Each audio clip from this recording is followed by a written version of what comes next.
Man has always been a builder.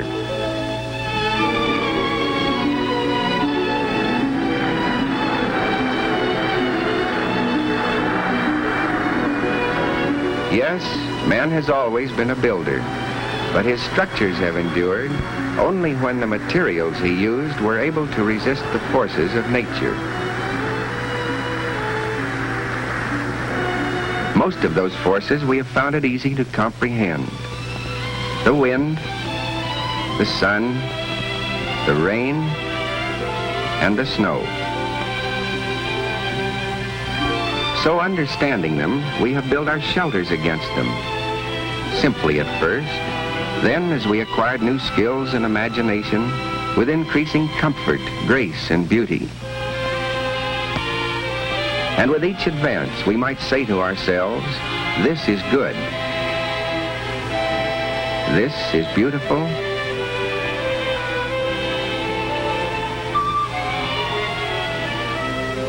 And this is durable. But always as we built, we took one thing for granted: the earth beneath our feet, the solid earth in which our structures were anchored. But the earth cannot be taken for granted. For sometimes in unexpected places and without a moment's warning, our seemingly solid earth will heave and twist and strain, wrenching our homes in its violent spasm, filling our minds with helpless fear.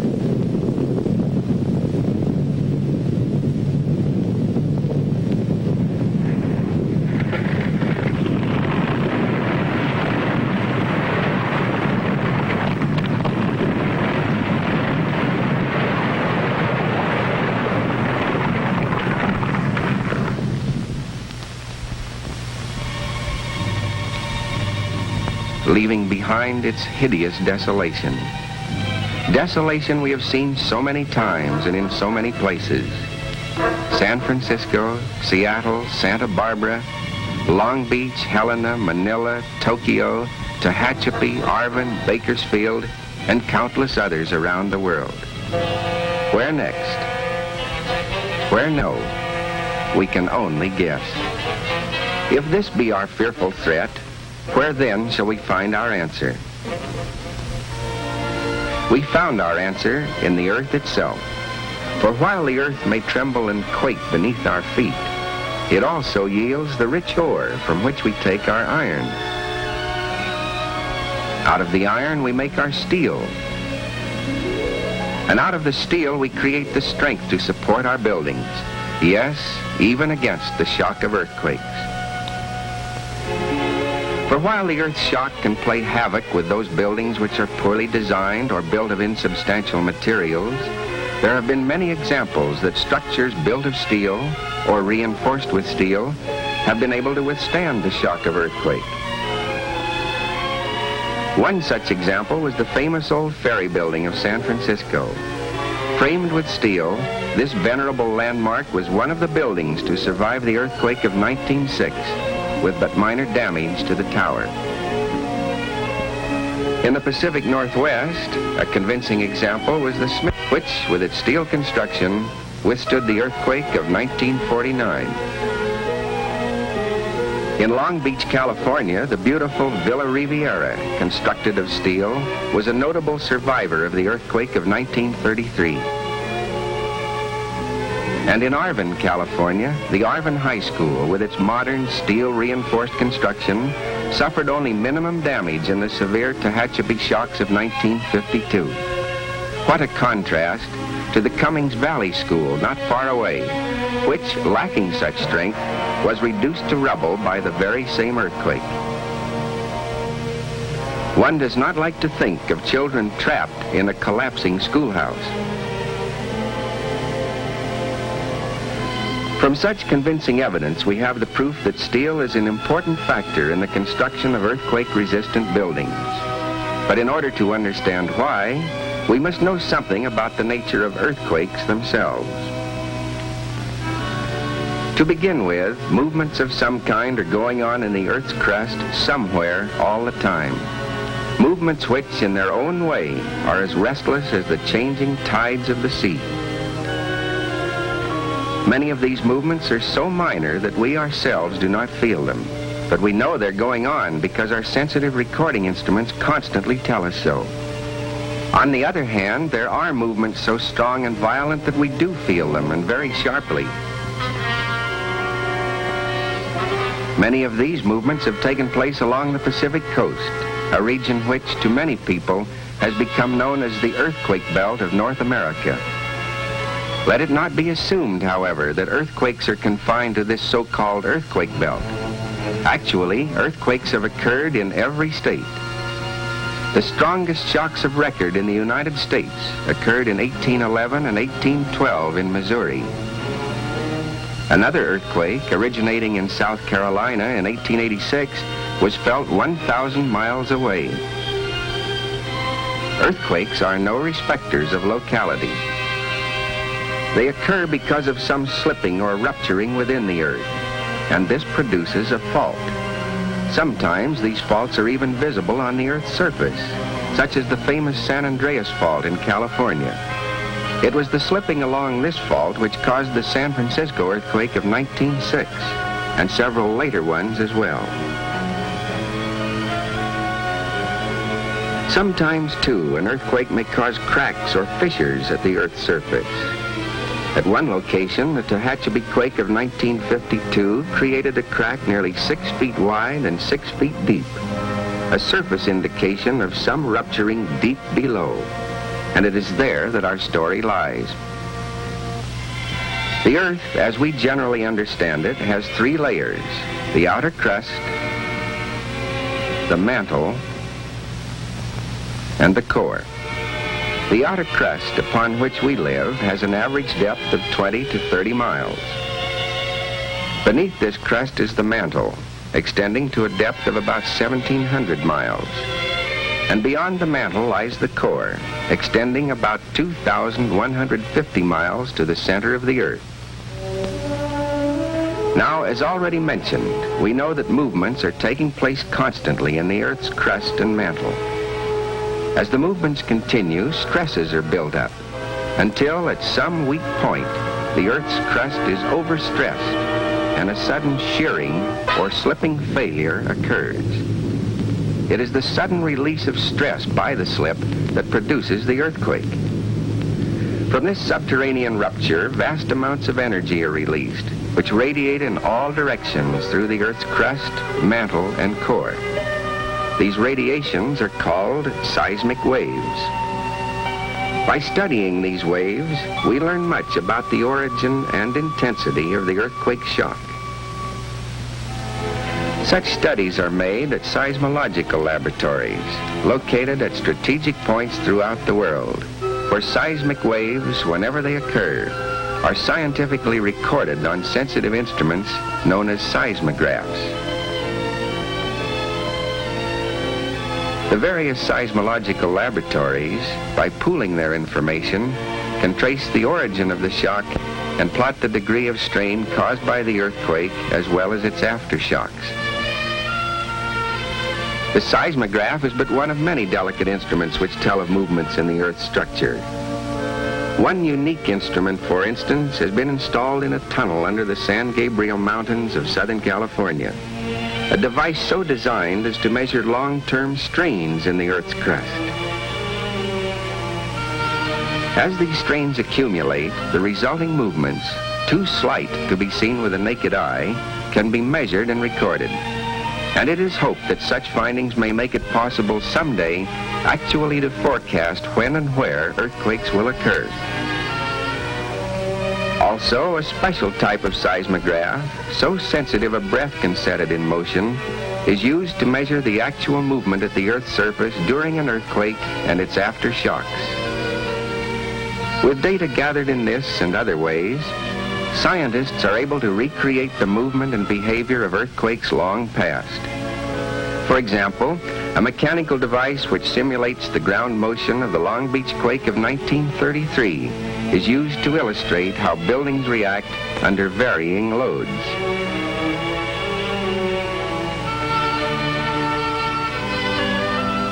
In addition to studying earthquakes which have actually occurred, scientists also learn from purely hypothetical quakes. At one California university, itself a victim of the 1906 earthquake, a mechanical test creating shocks of varying degrees of intensity helps to determine how structures will react to possible future earthquakes.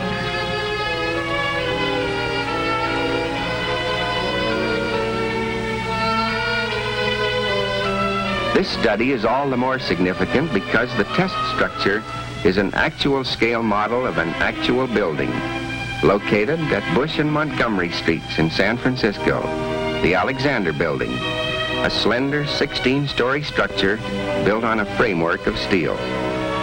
Like its laboratory model, the building itself is furthering earthquake research. For sensitive instruments to measure accelerations due to shock have been installed in the building at several different levels. With the aid of these instruments, it is possible to study the building's reaction to the forces created by earthquake movements whenever they occur. These, of course, are only a few examples of many types of research going forward all the time. And we have learned from such research that different types of buildings react in different ways to earthquake shocks. These differences can be illustrated by comparing the reactions of a low structure, a tall, slender structure, and an L-shaped structure. In the case of the low structure, when the Earth's movement causes the base to move, the roof, because of its inertia, tends to lag behind and does not immediately follow the ground. Its weight, therefore, creates considerable stress in the members connecting the floor to the roof. The resulting strains, known as shearing strains, may cause the structure to collapse unless the members are properly braced and tied together.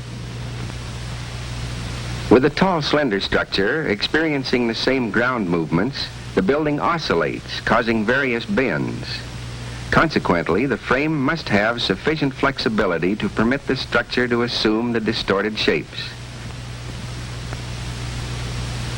Without such resilience, the structure will suffer excessive damage.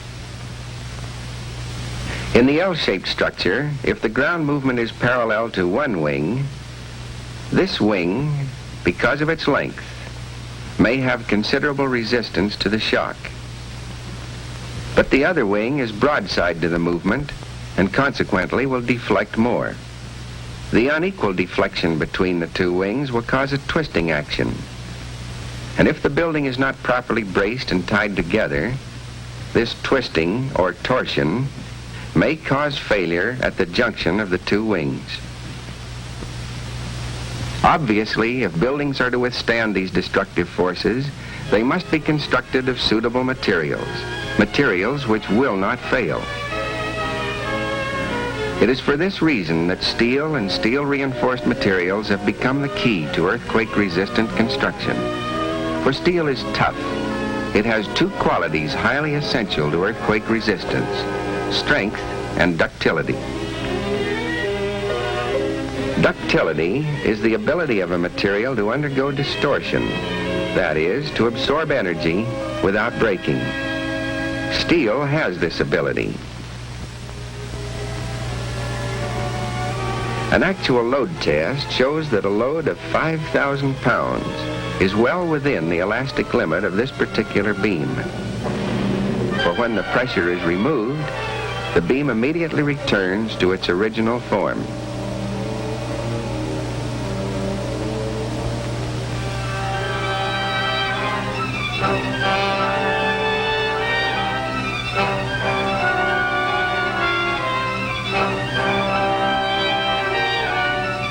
Even when pushed beyond its elastic limit, steel can sustain great loads.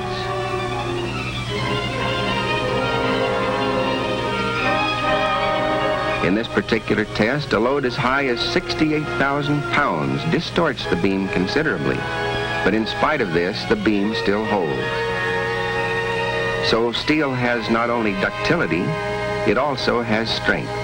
Strength which is measured by its ability to withstand tension, compression, and shear stresses. And it has the ability to impart strength to other materials. Concrete is a good example. Here, a transparent form makes it possible to see how steel reinforcing bars are placed to best impart their strength to a concrete beam.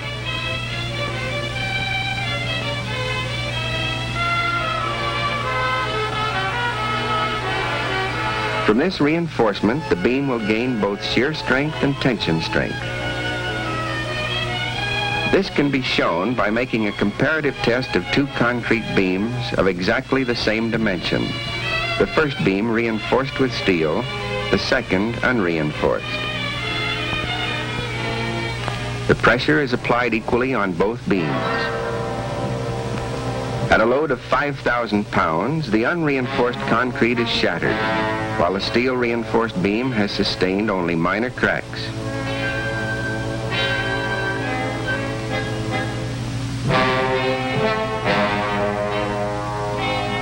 As the load increases, the damage becomes visible, but the beam will not give way.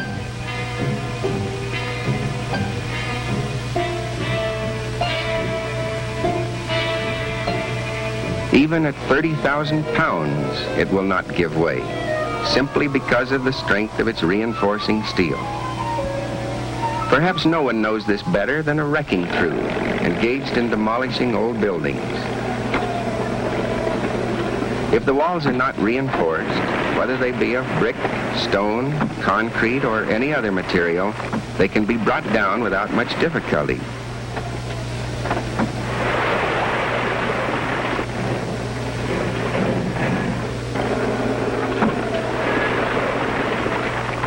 But if those walls be reinforced with steel, the wreckers have a bigger job on their hands. It will take a tremendous amount of battering to even chip the walls away. And even then, the steel still holds. The only way it can be removed finally is with the chisel or cutting torch. Yes, steel has both strength and ductility.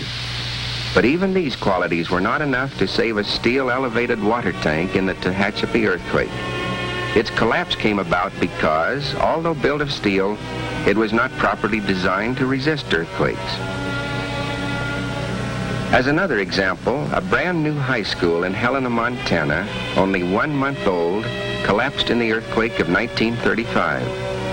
It was a partially steel reinforced building, but again, not designed to resist earthquakes. Otherwise, it might be standing today. There are many aspects of good design, but insofar as earthquake resistance is concerned, one fact is of prime importance. The various components of any building must be tied together in such a way as to provide structural continuity. Structural continuity would be entirely lacking, for instance, in a platform resting on 4 uprights but not fastened to them. Such a structure might support a sizable load, but only so long as the force of the load continued to be vertical. If the structure were subjected to a horizontal force, inasmuch as its parts are not tied together, it would simply topple. Suppose, however, that platform and uprights are fastened together and partially braced.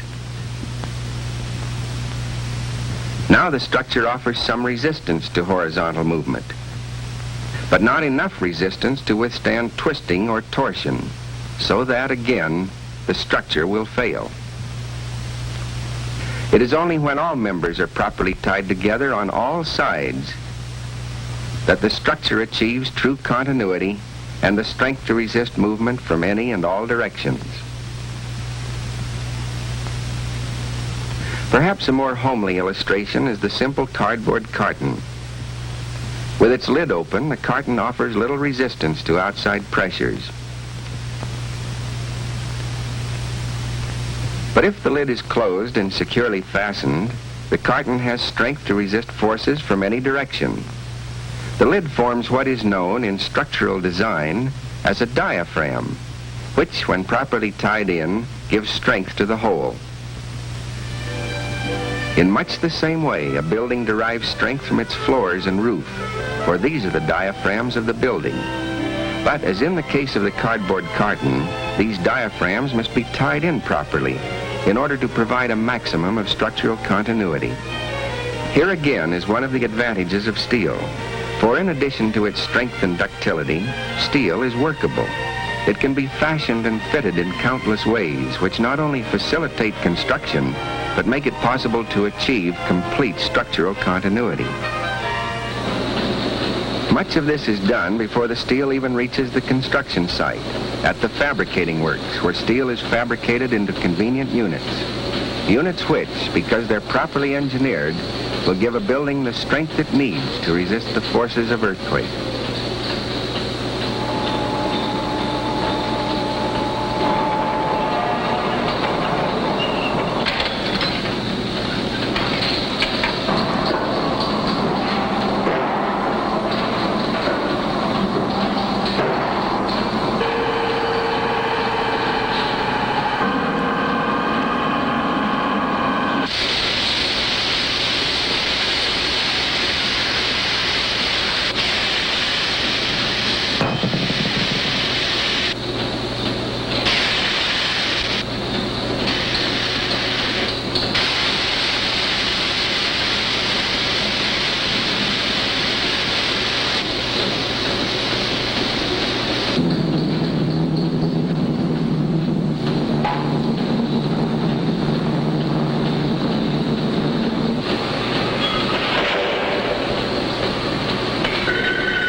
Thanks to such modern techniques, intricate assemblies of every size and description can be fabricated and transported to the construction site, where erection time is saved because of the work already done at the shop.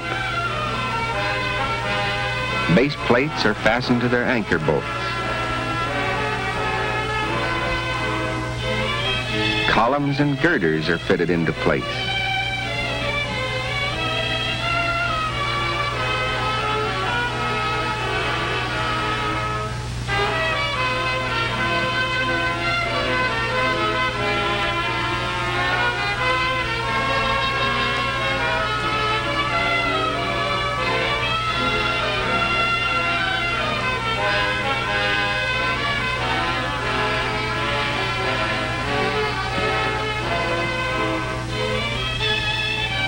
And as the building grows, each member is tied into other members, so that finally all units are integrated into one endless continuity. It is from this continuity and from the strength of its steel that the building derives the ability to resist even the shock of earthquake. And it is fortunate indeed that the strength, toughness, and ductility of steel can be given to many materials which otherwise might be weak or brittle. Concrete is only one example. With steel reinforcement, the beauty and utility of brick can be used in new and safer ways. Glass becomes stronger and safer. Plaster acquires form and durability. And masonry is given a dimension of strength and continuity which the material alone cannot provide. With the aid of steel nails, clips, and bolts, wooden structures acquire the same essential continuity. Even buildings with many openings and large areas of glass can withstand shock if they're properly designed and constructed. For each material has its purpose, and for all building materials there is one common denominator: steel. Nor have we seen the limits of what we can do.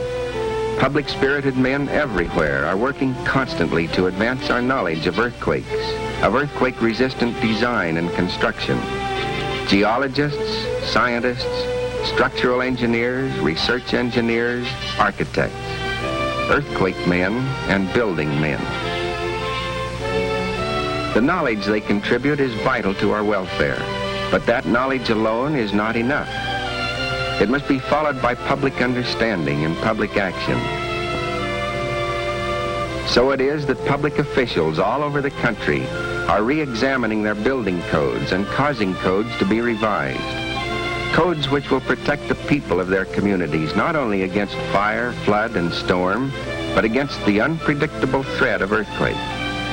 Through sensible compliance with these codes, many communities have caused schools and other buildings to be abandoned solely because of unsafe design or construction. Many communities, realizing the danger in overhanging parapets and other gingerbread construction, have enacted legislation requiring them to be remedied or removed, and with good wisdom. For even if the building stands, its unsupported parapets and ornamentation are more than likely to be shaken down when the earthquake strikes. And beware to those below. In the city of Los Angeles, the building code requires that some types of parapets be removed and replaced with steel-reinforced bond beams, which, when tied into the main structure, reduce hazards and often give additional strength to the building. Removal is not always required, however, for with certain types of parapets, it is possible to tie them into the structure with steel bracing, thus reducing the accident hazard. So we know what we must do. We must make our homes and our buildings safe. We must build them soundly to give them lasting strength. And those entrusted with public responsibility must see that proper codes are not only enacted, but also enforced. For while we cannot yet predict when or where the next earthquake will strike, we know that with wisdom, foresight, and continuing research, we can arm ourselves against it. We can use our weapon, steel. And when we use it wisely, even the earthquake will lose its terror. Our people will be safe and secure.